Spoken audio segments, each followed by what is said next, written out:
Boa.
nosso coração de filho amado.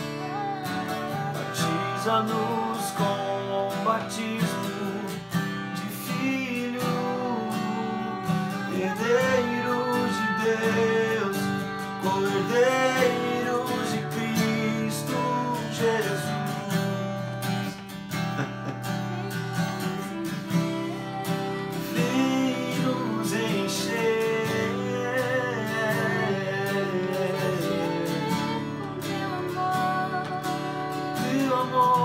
Pai, com tua graça, Deus, vem nos encher.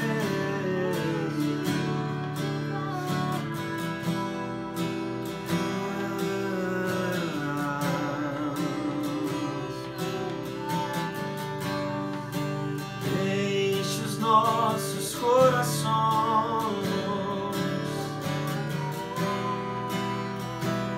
Nós nos esvaziamos de tudo que nos escraviza e nos voltamos para ti, corremos para ti, corremos para ti, olhamos para ti, Jesus.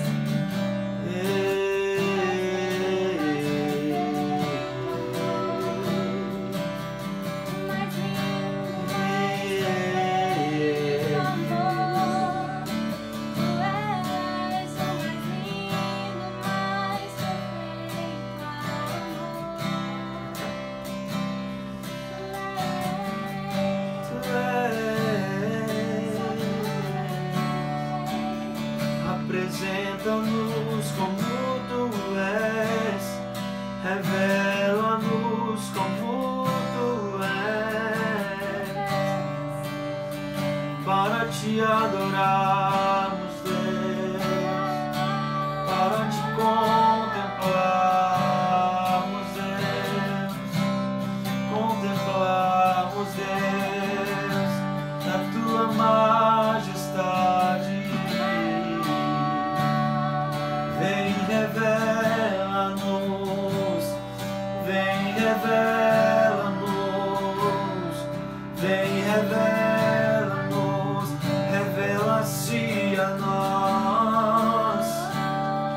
Vem, revela-nos, vem, revela-nos, vem, revela-nos, revela-se a nós.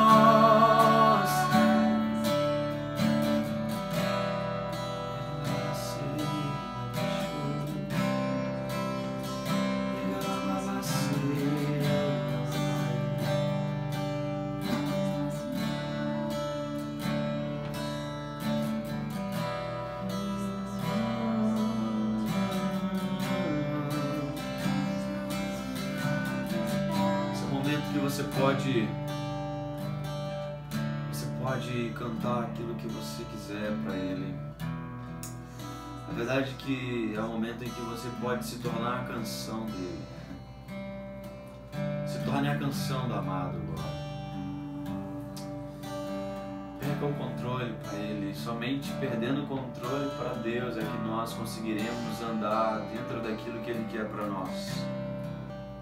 Quando ele pede o sacrifício a Abraão, e Abraão ele começa a sacrificar então ao Senhor o carneiro. Abraão ele não faz da forma como ele quer fazer. O Senhor instrui ele, Deus instrui ele a fazer da forma como Deus quer, como o Pai quer. Ele abre, tira todas as vísceras, coloca uma banda para um lado, a outra banda do carneiro para o outro lado, e ele se põe ao meio e ele espera.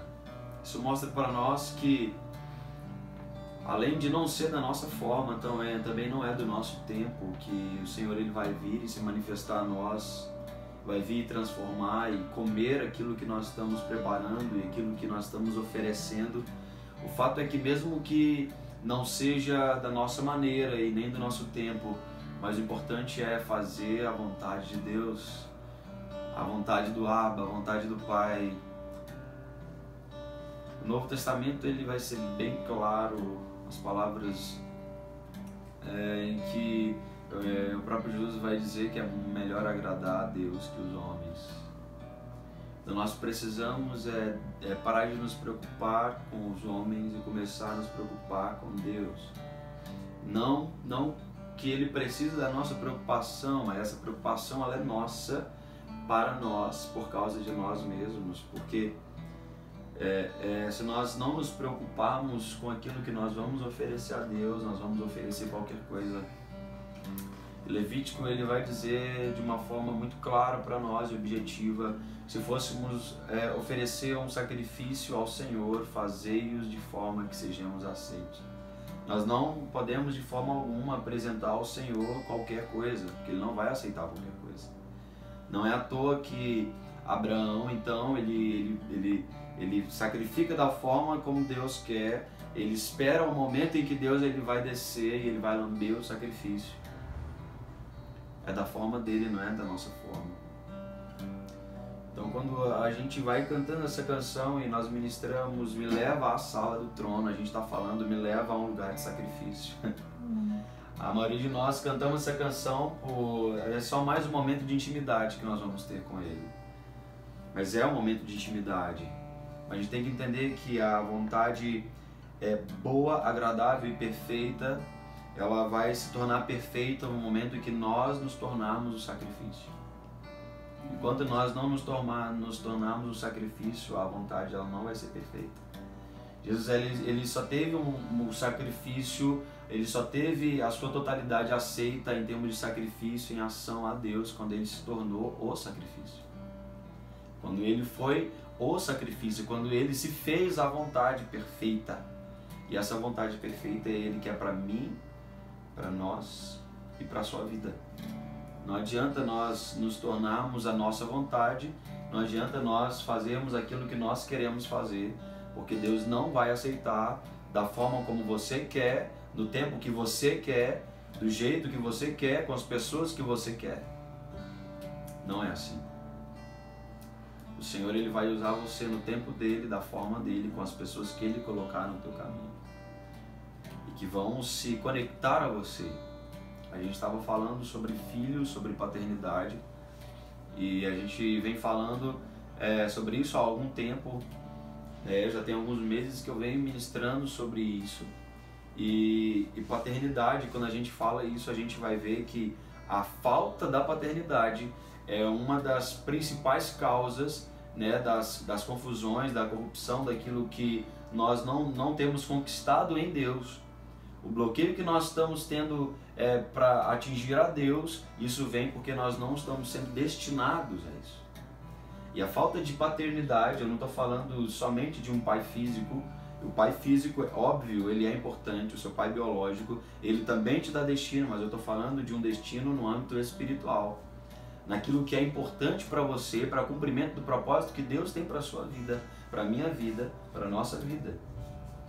Sem esse propósito, sem esse destino, nós não vamos viver a plenitude daquilo que Ele nos chamou para viver. Quando nós falamos de o varão perfeito, a estatura do varão perfeito, ele só entendeu, ele só viveu a perfeição quando ele foi destinado, quando ele entendeu que ele precisava de um pai. E você vai ver que Jesus, em nenhum momento, ele vai chamar o Pai de Senhor. Em nenhum momento na Bíblia você pode procurar, Jesus vai se dirigir ao Pai como Senhor. E é tão engraçado que quando ele está com a mulher samaritana em João 4, é tão interessante que Jesus ele é a fonte e é o cúmulo da humildade. A fonte sentou ao lado do poço. Vocês pararam para analisar isso, a fonte, que é Jesus, ele senta ao lado do poço e ele então tem um encontro com uma mulher chamada a mulher samaritana, que inclusive foi uma grande missionária em Samaria. E aconteceu que naquele momento em que ele encontra a mulher samaritana, vai haver um momento em que ele vai falar para ela assim: o Pai procura verdadeiros adoradores que o adorem em espírito e em verdade. E aí nós olhamos de uma forma parcial para esse texto e fala o que o Pai procura? Adoradores que adorem em espírito e em verdade. Só que existe um ponto importantíssimo que a gente precisa de nos atermos, aliás, que é o que? Se o Pai quisesse escravos, Jesus não teria falado Pai, ele teria falado Senhor. Nota que ele não falou Senhor. Se ele quisesse escravos, ele fala que o Senhor procura, mas por ele ter falado o Pai procura, ele não está procurando escravos, ele não está à procura de servos, ele não está à procura daqueles que simplesmente estão preocupados em adorar, ele está à procura de filhos, porque o filho, diferente do escravo, ele quer ter um relacionamento com o seu pai. A gente precisa entender que o fato de nós sermos criados para adorar, isso é subproduto daquilo que nós fomos criados de fato para fazer, que é ter um relacionamento com o Pai. E a gente acaba não entendendo essa situação. Sabe, uma coisa que ultimamente a gente tem entendido muito é que os filhos, eles precisam assentar-se à mesa. Se os filhos eles não se assentarem à mesa, eles não vão comer daquilo que o pai tem colocado à mesa, porque só come quem senta. Se você não assentar à mesa, não adianta, você pode ficar em pé, você pode rodear, você pode fazer o que for, pode sentar no chão, mas você só vai conseguir se alimentar verdadeiramente quando você se assentar à mesa. E nota uma coisa, você não pode comer daquilo que eu trago, simplesmente, daquilo que o meu irmão vai trazer, daquilo que você vai trazer à mesa. Nós não podemos comer daquilo que nós mesmos trazemos e colocamos à mesa. Se nós comermos daquilo que eu e você trazemos e colocamos à mesa, nós vamos ter desinteria espiritual. Nós vamos ter, e provavelmente nós vamos morrer por inanição, que é desnutrição. E nós vemos hoje uma igreja que está super alimentada, porém mal nutrida. Sabe por quê? Porque nós estamos comendo daquilo que nós estamos trazendo à mesa. E nós não podemos comer daquilo que nós trazemos à mesa. Nós podemos e nós só podemos comer daquilo que o Pai coloca à mesa. Porque quem é o responsável para prover não são os filhos, é o Pai.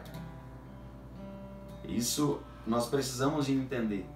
Você precisa entender isso para você viver aquilo que Deus quer para você como filho. Você precisa entender que não é aquilo que você traz, porque se você traz aquilo que você bem entender, você pode tanto ficar desnutrido, quando aquela pessoa que comer daquilo que você traz também pode ficar desnutrido. E a gente acaba assinando cartas de óbito e entregando na mão dos filhos, que são os nossos irmãos. E nós não podemos fazer isso de forma alguma. Aqueles que não se sentam à mesa, a gente vê muito isso, né? Quando nós olhamos para aquela história que Lucas vai contar do filho pródigo. O filho pródigo, existiam dois filhos que eram pródigos, na verdade. Só que um tinha uma mentalidade diferente do outro. Mas os dois, eles não tinham uma mentalidade de filho. Um só lavava prato e o outro nem à mesa sentava. Ah, mas como assim lavar prato? Há dois tipos de pessoas que lavam pratos: filhos e escravos. Escravos lavam pratos por obrigação. Filhos lavam pratos por gratidão. O que você é? O que você tem sido? O que nós temos sido diante de Deus e diante daquilo que Ele tem colocado para nós? Você tem se alimentado? Você tem comido daquilo que o Pai tem colocado para você? Você tem compartilhado? Porque o que nós podemos fazer e só podemos fazer é compartilhar daquilo que o Pai coloca à mesa. Porque se nós não compartilhamos também, nós ferimos um princípio, e quem fere um princípio deixa de olhar para um propósito. E eu quero falar uma coisa para você: nada e ninguém pode ficar entre você e o seu propósito. Não é à toa que Jesus, no momento em que, depois que Pedro ele teve uma das maiores revelações que a Bíblia ela vai relatar. Quando Jesus ele vai perguntar assim, quem eles dizem que eu sou? E ele disse, uns dizem que você é Elias, outros dizem que você é João Batista, outros dizem que você é um dos profetas, enfim. Mas e vocês? O que vocês acham? O que vocês dizem que eu sou? Pedro prontamente ele se coloca em posição e pelo Espírito, né, ele vai revelar, não, você é o Cristo, o Filho do Deus vivo. E nós podemos ver que logo após esse episódio, um pouco mais à frente, nós vamos ver Jesus falando com os seus discípulos a respeito do propósito que Jesus iria cumprir na cruz. E nós vemos Pedro mais uma vez se colocando à frente. Só que dessa vez ele não se colocou à frente pelo Espírito, ele se colocou à frente por ele mesmo e por Satanás. Ele se colocou, na verdade, à frente de um propósito. E na verdade era o propósito de Jesus. Naquele primeiro momento, Pedro ele tinha se colocado atrás quando ele revelou. E nesse momento, Pedro se coloca à frente quando ele fala dele mesmo, quando ele fala de Satanás. E aí ele fala assim, não, de forma alguma eu não vou permitir isso. Como? Eu nunca vou permitir que você vá à cruz, de maneira nenhuma. E Jesus ele então repreende a Pedro e fala, para trás de mim, Satanás. O que ele está querendo dizer com isso? Pelo original, ele está falando assim, Pedro, não permita que Satanás te use. Sabe por quê?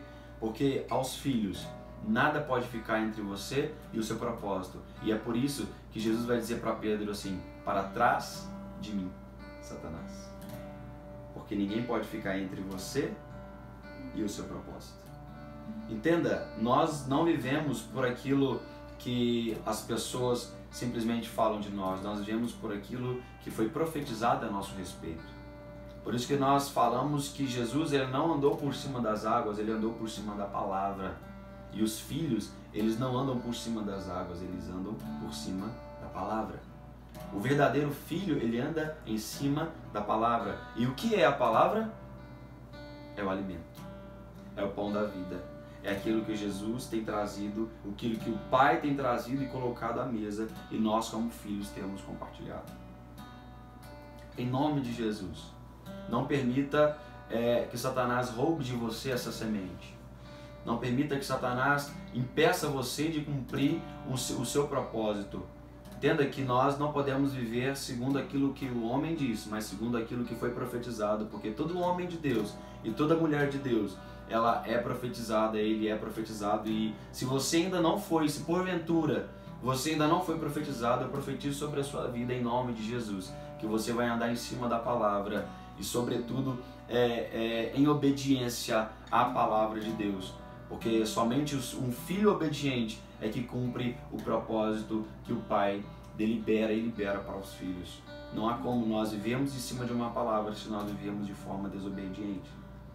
Viver de forma desobediente é o mesmo que viver de forma anti-horária ao propósito de Deus ou de forma paralela. Se Deus está se movendo de forma horária, como que eu como filho vou viver e andar de forma anti-horária? De maneira nenhuma, eu não posso fazer isso.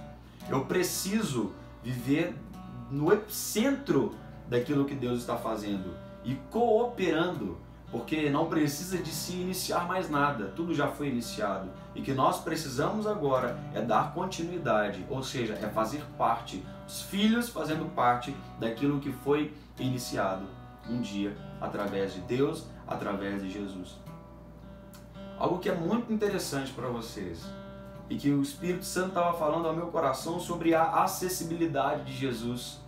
Nós vemos Jesus extremamente acessível a todos no Novo Testamento. E às vezes no Velho Testamento nós não conseguimos enxergar Jesus. Mas eu quero trazer para você uma reflexão e eu queria que você olhasse disso de uma forma muito madura, para que você entenda o que eu estou querendo dizer.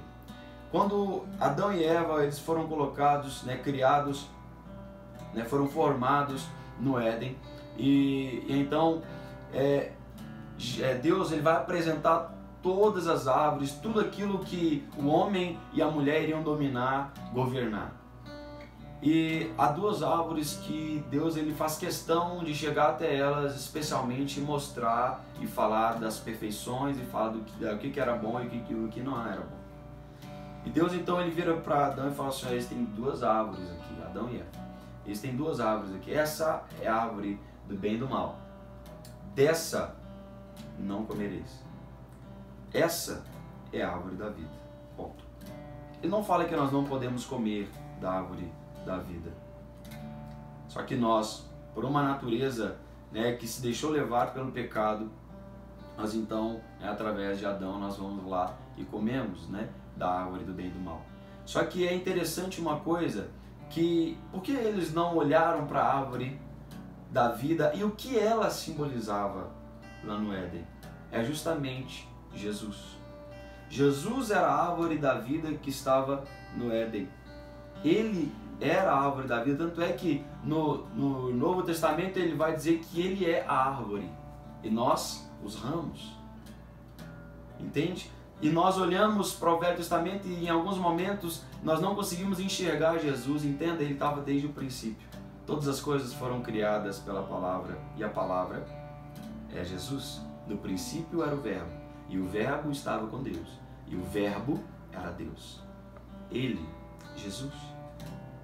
Nós falamos muito de avivamento, só que não há como nós falarmos de avivamento e vivermos um avivamento se nós não entendermos quem de fato nós somos. A exemplo de Pedro que nós terminamos de citar, ele só teve a sua identidade revelada uma vez que ele teve a revelação de quem era Jesus. E ele é a palavra. Nós precisamos, e uma das formas de nós entendermos quem nós somos é entendendo quem era Jesus. E quem é Jesus? Porque dele, por ele e para ele são todas as coisas. São é presente. Ele é atemporal.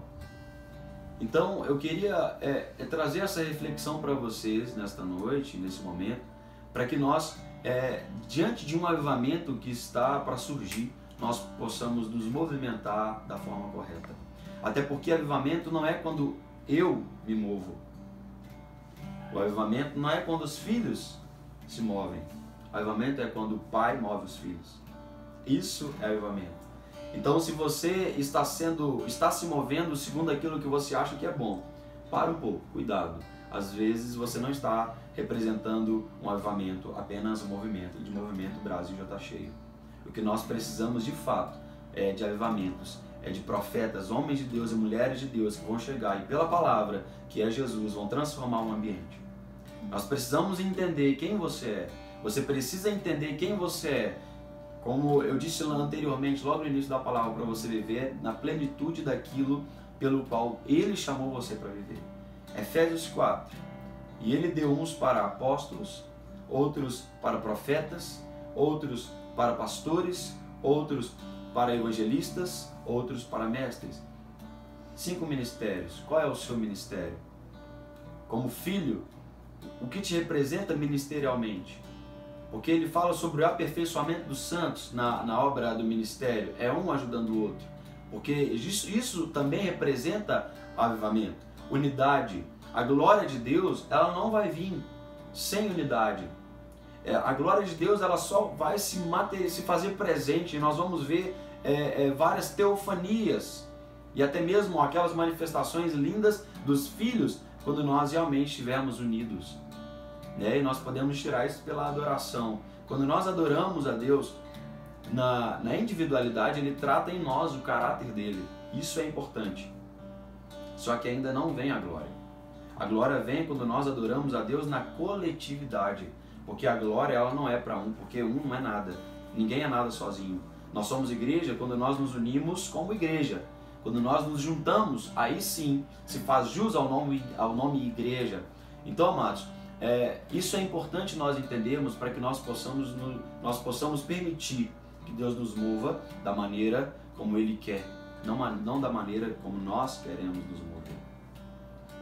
E eu queria deixar essa palavra para vocês nessa noite, para que nós possamos nos guiar, aliás, nós possamos ser guiados e nos permitir guiar, ou melhor dizendo, por Deus, dentro daquilo, ou debaixo daquilo, ou em cima daquilo que Ele está determinando para os nossos dias. Nota uma coisa, para cada tempo, para cada momento, o Senhor, né, o Pai, Ele tem um cardápio. E Ele mudou o cardápio para esses dias.